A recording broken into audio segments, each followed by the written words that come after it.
Hello सांग मैंने आसतु आज आउ गोटे कहानी शुणा केवल मैला छड़ाइबी। जड़े तरुण साधु थिले। से तांको साधना भितर मग्न रहुतिले। तांकु लागुथिला सत्य जेमिति किछि गोटाए अभाव रही जाउची।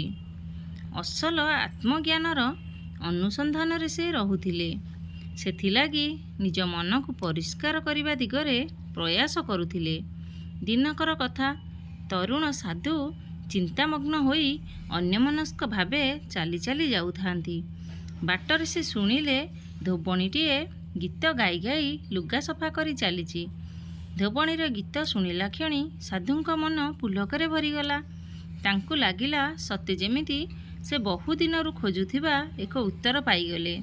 धोबणी जो गीत गाउथिला तार सार मर्म थिला एहिपरि।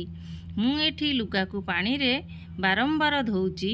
तुमे भाबुथिबो जे मु एठारे लुगा सफा करूची, किंतु ना मु लुगा सफा करू नाही। लुगा तो आगरू सफा थिला, सेथिरे केवल जहा किछि मैला लागिथिला। मु एबे ताहा छड़ाउची। सफा को सफा करिबी केमिति? केवल सेथिरे लागिथिबा मैला को छड़ाइबी ना। ए कथा शुणिला परे तरुण साधु भाबिले मते तो मो मन तो मूलरू सफा थिला। भगवान मोते गोटिए स्वच्छ मन देई जात करिथिले, ताकू आ सफा करिबी कोन? केवल मो मन को गोलिया करुथिबा मैला सफा करिबा यथेष्ट हेबो।